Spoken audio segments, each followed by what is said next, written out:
Assalamualaikum warahmatullahi wabarakatuh.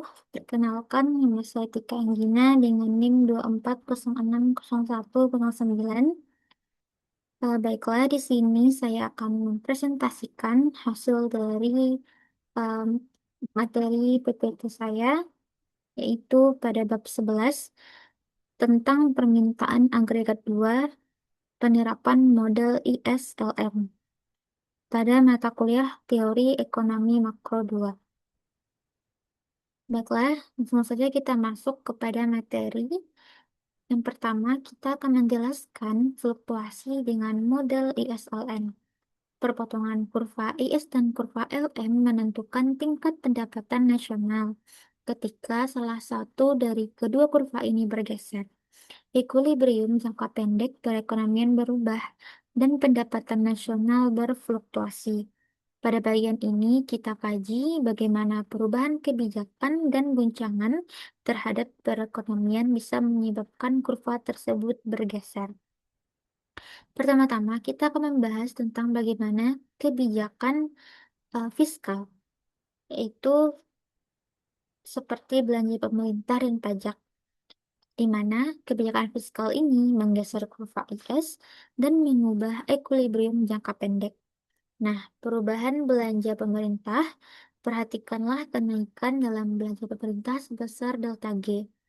Pengganda belanja pemerintah dalam perpotongan Keynesian menyatakan bahwa pada tingkat bunga berapapun, perubahan dalam kebijakan fiskal ini menaikkan tingkat pendapatan sebesar delta G per 1 MPC. Karena itu, sebagaimana ditunjukkan oleh gambar kurva 11.1 yang akan kita bahas pada slide berikutnya, di mana kurva IS bergeser ke kanan, di mana titik equilibrium bergerak dari titik A ke titik B. Kenaikan belanja pemerintah meningkatkan pendapatan dan suku bunga. Nah, kita dapat melihat kurvanya, di mana kenaikan belanja pemerintah menggeser kurva IS ke dari titik A ke titik B, IS1 ke IS2, di mana pendapatan meningkat dari Y1 ke Y2 dan suku bunga juga meningkat dari R1 ke R2. Adapun kebijakan yang kedua yaitu kebijakan pajak atau perubahan pajak dalam model ISLM. Perubahan pajak mempengaruhi perekonomian seperti halnya perubahan belanja pemerintah, kecuali bahwa pajak mempengaruhi pengeluaran melalui konsumsi. Pemotongan pajak mendorong konsumen berbelanja lebih banyak dan karena itu meningkatkan pengeluaran yang direncanakan. Jadi logikanya itu seperti pajaknya turun atau pajak rendah akan mendorong konsumen untuk berbelanja karena meningkatkan pendapatan. Nah, pengganda pajak dalam perpotongan Keynesian menyatakan bahwa pada tingkat bunga berapapun perubahan kebijakan ini meningkatkan tingkat pendapatan sebesar delta T NPC per 1 dikurang NPC. Karena itu, sebagaimana ditunjukkan gambar 11.2, kurva IS bergeser dari titik A ke titik B atau bergeser ke kanan. Equilibrium perekonomian bergerak dari titik A ke titik B, di mana Y1 meningkat dari Y1, yang dimana pendapatan meningkat dari Y1 ke Y2, dan suku bunga juga naik dari R1 ke R2. Nah, bagaimana kebijakan moneternya? Di mana moneter biasanya umum diibaratkan dengan uang beredar. Equilibrium bergerak dari titik A ke titik B. Dapat kita lihat pada gambar papan yang ketiga, kenaikan jumlah uang beredar mengurangi tingkat bunga dan menaikkan tingkat pendapatan. Jika tadi kebijakan fiskal, suku bunganya naik, tapi pendapatannya juga naik. Sedangkan sedangkan kebijakan moneter, suku bunganya turun, pendapatannya naik. Tingkat bunga yang lebih rendah akan memiliki dampak ke pasar barang. Tingkat bunga yang lebih rendah tentu mendorong investasi yang direncanakan, yang dimana dapat mengakibatkan meningkatkan pengeluaran produksi dan pendapatan. Kenaikan jumlah uang beredar menggeser kurva LM ke bawah. Ekuilibrium bergerak dari titik A ke titik B, pendapatan meningkat dari Y1 ke Y2, dan tingkat bunga turun dari R1 ke R2. Untuk, nah sekarang kita membahas interaksi antara kebijakan fiskal dan kebijakan moneter. Nah, contohnya, anggaplah Kongres ingin meningkatkan pajak. Bagaimana dampak kebijakan ini terhadap perekonomian? Menurut model ISLM, jawabannya tergantung pada bagaimana Fed menanggapi kenaikan pajak. Nah, ada tiga keadaan. Bagaimana cara mempertahankan eh, kenaikan pajak atau menanggapi kenaikan pajak. Yang pertama yaitu Fed mempertahankan jumlah uang beredar yang konstan. Maka kenaikan pajak akan menggeser kurva IS ke kiri. Nah, berarti dari kanan atas ke kiri bawah. Akibatnya, pendapatan nasional menurun karena konsumsi masyarakat berkurang. Di sisi lain, tingkat bunga juga turun akibat turunnya permintaan uang. Penurunan pendapatan ini menunjukkan bahwa kebijakan pajak yang lebih tinggi dapat mendorong terjadinya resesi. Selanjutnya, yaitu pada posisi yang kedua, Fed mempertahankan tingkat bunga yang konstan. Fed saat pajak naik dan kurva IS bergerak ke kiri, Fed mengurangi jumlah uang beredar sehingga kurva LM naik. Akibatnya, tingkat bunga tidak turun, tetapi pendapatan turun lebih besar dibandingkan kondisi A. Karena tidak ada dorongan investasi dari penurunan bunga, kebijakan ini justru memperburuk resesi. Nah, yang ketiga yaitu Fed mempertahankan pendapatan konstan. Fed meningkatkan jumlah uang beredar untuk mengimbangi pergeseran IS ke kiri dengan menggeser LM ke bawah. Akibatnya, pendapatan tidak turun sehingga tidak terjadi resesi, tetapi tingkat bunga turun cukup besar. Pajak yang lebih tinggi menekan konsumsi, sementara bunga yang lebih rendah mendorong investasi, sehingga keduanya saling menyeimbangkan dan pendapatan tetap. Next, yaitu jika tadi kita membahas tentang kebijakan, sekarang kita akan membahas tentang guncangan, yaitu guncangan dalam model ISLM. Model ISLM menunjukkan bagaimana pendapatan nasional ditentukan dalam jangka pendek. Gangguan ekonomi dapat dibagi menjadi dua. Yang pertama yaitu guncangan pada kurva IS, dan yang kedua adalah guncangan pada kurva LM. Adapun guncangan IS adalah perubahan permintaan barang dan jasa. Misalnya, pesimisme perusahaan menurunkan investasi, sehingga kurva IS bergeser ke kiri dan pendapatan menurun. Sebaliknya, optimisme konsumen meningkatkan konsumsi, menggeser IS ke kanan dan menaikkan pendapatan.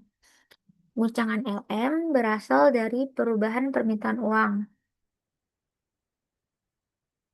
Contohnya, jika masyarakat ingin memegang lebih banyak uang, maka tingkat bunga naik untuk menyeimbangkan pasar.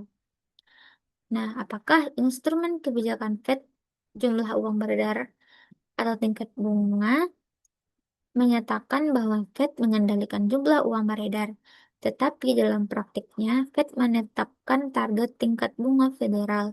Kedua pandangan ini benar, karena untuk mencapai target tingkat bunga, Fed melakukan operasi pasar terbuka yang mengubah jumlah uang beredar dan menggeser kurva LM. Ketika Fed menurunkan tingkat bunga, sebenarnya Fed membeli obligasi untuk menambah jumlah uang beredar, sehingga tingkat bunga equilibrium turun. Karena itu, perubahan tingkat bunga mencerminkan perubahan jumlah uang beredar. Fed memilih menggunakan tingkat bunga sebagai instrumen kebijakan jangka pendek karena guncangan pada kurva LM-nya lebih sering terjadi. Dengan menargetkan tingkat bunga, perubahan pada permintaan uang dapat diatasi secara otomatis melalui penyesuaian jumlah uang beredar. Selain itu, tingkat bunga lebih mudah diukur dibandingkan jumlah uang beredar, karena terdapat berbagai ukuran uang seperti M1 dan M2 yang bisa berbeda arah. ISLM sebagai teori permintaan agregat dari model ISLM ke kurva permintaan agregat. Kurva permintaan agregat menunjukkan hubungan antara tingkat harga dan pendapatan nasional. Pada jumlah uang beredar tertentu, tingkat harga yang lebih tinggi menyebabkan pendapatan lebih rendah. Kenaikan jumlah uang beredar menggeser kurva permintaan agregat ke kanan, sedangkan penurunan menggeser ke kiri. Nah, dapat dilihat pada gambar kurva 11,5, di mana menderivasi kurva permintaan agregat dengan model ISLM. Dapat dilihat pada kurva yang kedua, pada kurva A menunjukkan model ISLM, kenaikan tingkat harga dari pilihan 1 ke pilihan 2, menurunkan keseimbangan uang real dan menggeser kurva LM ke atas. Pergeseran dalam kurva LM menurunkan pendapatan dari Y1 ke Y2. Sedangkan pada kurva permintaan agregat, eh, meringkas hubungan antara tingkat harga dan pendapatan. Ini semakin tinggi tingkat harga, semakin rendah tingkat pendapatan.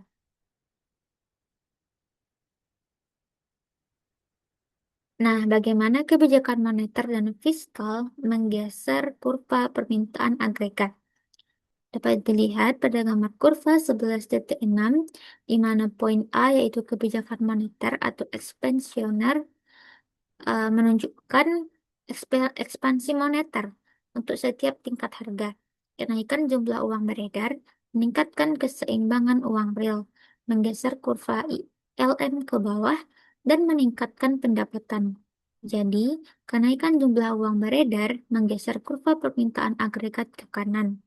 Sedangkan pada gambar kurva yang kedua yaitu kebijakan fiskal ekspansioner, yaitu menunjukkan ekspansi fiskal seperti kenaikan belanja pemerintah atau penurunan pajak. Ekspansi fiskal menggeser kurva IS ke kanan dan untuk setiap tingkat harga meningkatkan pendapatan. Jadi, ekspansi fiskal menggeser kurva permintaan agregat ke kanan. Model ISLM dalam jangka pendek dan jangka panjang. Model ISLM digunakan untuk menjelaskan perekonomian jangka pendek saat tingkat harga tetap. Namun, model ini juga dapat digunakan untuk menjelaskan jangka panjang ketika tingkat harga menyesuaikan agar perekonomian berada pada tingkat alamiah. Dengan demikian, model ISLM membantu menunjukkan perbedaan antara penentuan pendapatan menurut Keynesian dan model klasik. Selanjutnya, ada kurva equilibrium jangka pendek dan jangka panjang. Nah, gambar A, yaitu model ISLM, menunjukkan kurva ISLM dan garis output alami Y. Pada tingkat harga P1, equilibrium jangka pendek terjadi di titik K, di mana I- IS me, di mana IS memotong LM dan pendapatan masih di bawah tingkat alamiah.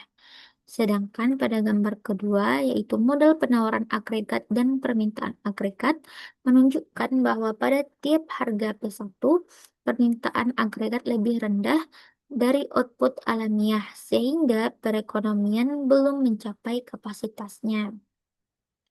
Nah, ada titik K. Titik K adalah equilibrium jangka pendek karena harga masih tetap. Permintaan yang rendah menyebabkan harga turun hingga mencapai P2 dan perekonomian berada di titik C sebagai equilibrium jangka panjang. Berarti titik K sebagai jangka pendek dan titik C sebagai equilibrium jangka panjang.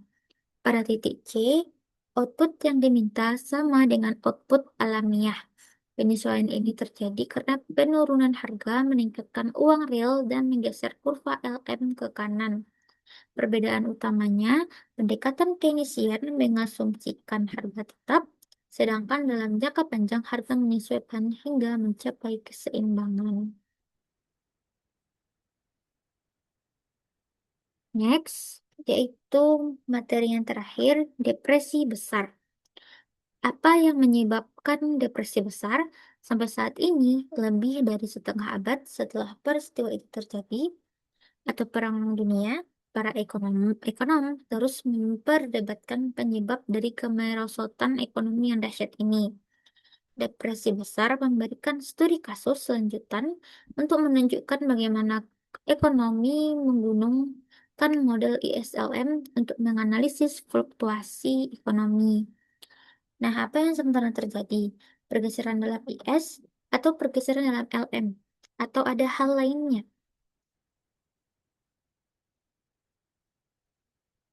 Nah, di sini disajikan sebuah tabel apa yang terjadi selama depresi besar. Nah, tabel 11.2 ini menunjukkan bahwa penurunan pendapatan pada awal tahun 1930-an bersamaan dengan turunnya tingkat bunga. Kenyataan ini menyebabkan beberapa ekonom berpendapat bahwa penyebab penurunan itu merupakan pergeseran kontraktif pada kurva AIS yang disebut hipotesis pengeluaran, yaitu penurunan eksogen dalam pengeluaran barang dan jasa. Penurunan ini dijelaskan oleh turunnya konsumsi akibat jatuhnya pasar selama saham selama 1927, 1929 yang mengurangi kekayaan dan meningkatkan ketidakpastian sehingga masyarakat lebih banyak menabung. Selain itu, terjadi penurunan besar dalam investasi perumahan karena sebelumnya terjadi booming berlebihan dan juga karena menurut imigrasi yang mengurangi permintaan rumah. Kebangkrutan banyak bank memperburuk keadaan Korea, menghambat penyaluran dana untuk investasi, sehingga investasi semakin menurun. Kebijakan fiskal juga berperan karena pemerintah lebih fokus pengeluaran yang semakin.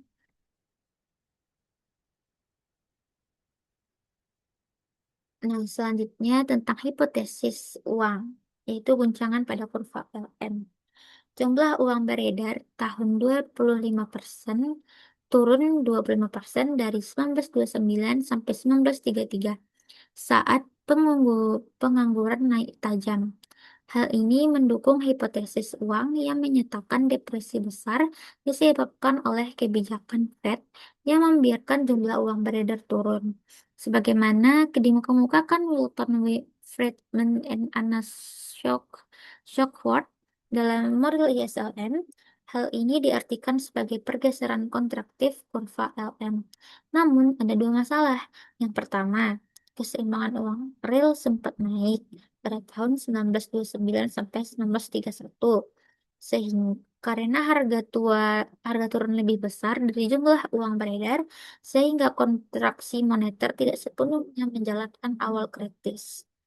Yang kedua, jika LM bergeser ke kiri, seharusnya tingkat bunga naik kenyata, tetapi kenyataannya tingkat bunga justru turun. Karena itu, hipotesis uang tidak sepenuhnya menjalankan depresi besar, meskipun penurunan jumlah uang beredar tetap berperan penting. Adapun hipotesis ulang lagi itu pada dampak penurunan harga dari tahun 1929 sampai 1933. tingkat harga turun sebesar 25% dan dianggap sebagai penyebab depresi besar.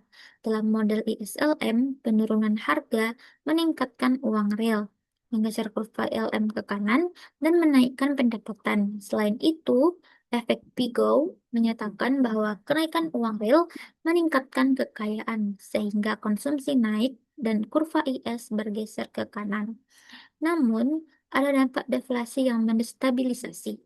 Teori deflasi utang menjelaskan bahwa penurunan harga meningkatkan beban utang real, merugikan debitur, dan mengurangi pengeluaran, sehingga kurva IS bergeser ke kiri dan pendapatan turun. Selain itu, deflasi yang diharapkan meningkatkan tingkat bunga real, menurunkan investasi, dan menggeser kurva IS ke kiri. Secara umum, deflasi dapat menurunkan pendapatan nasional karena menyebabkan pergeseran kontraktif pada kurva IS.